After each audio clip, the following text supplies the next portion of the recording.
Pemirsa, revitalisasi kawasan pelataran Benteng Kuto Besak BKB sampai saat ini masih terus dilakukan, yang di mana objek wisata Kota Palembang ini terus ditata sehingga nantinya menjadi kawasan wisata favorit warga Palembang maupun luar Kota Palembang. Dan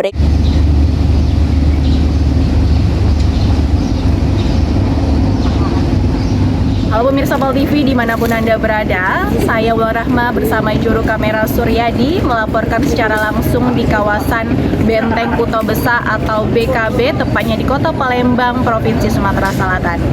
Di mana kawasan BKB saat ini masih ditutup sementara dan dipagari seng, sehingga masyarakat umum ataupun pengunjung belum bisa masuk ke pelataran BKB.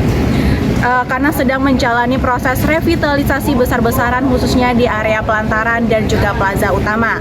Revitalisasi ini sendiri sudah berjalan sejak tahun 2025 akhir dan ditargetkan rampung di awal tahun 2026. Namun proses yang terjadi saat ini masih cukup panjang.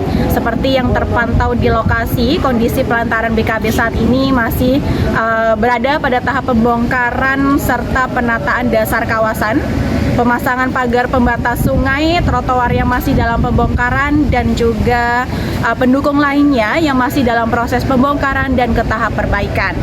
Pemerintah Kota Palembang menargetkan rampung pada awal tahun 2026 dengan penyempurnaan finishing seperti pemasangan lampu, panggung pertunjukan, pembangunan air mancur yang lebih modern, dan juga pembangunan duplikat rumah Sultan Mahmud Badarudin II dan juga patung ikan belida setinggi 10 meter. Revitalisasi ini bertujuan untuk menata dan juga memperbaiki kawasan BKB agar tetap tertata dan nyaman bagi masyarakat. Selain itu, revitalisasi ini juga dilakukan dengan tetap menjaga nilai sejarah dan juga budaya Benteng Kuto Besak sebagai salah satu ikon Kota Palembang.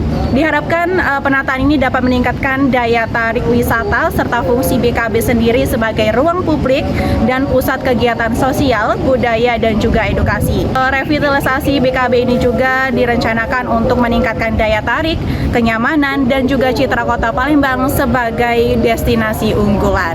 Pemirsa, inilah pantauan revitalisasi Benteng Kuto Besak atau BKB Kota Palembang. Dari saya Wulan Rahma dan juru kamera Suryadi melaporkan.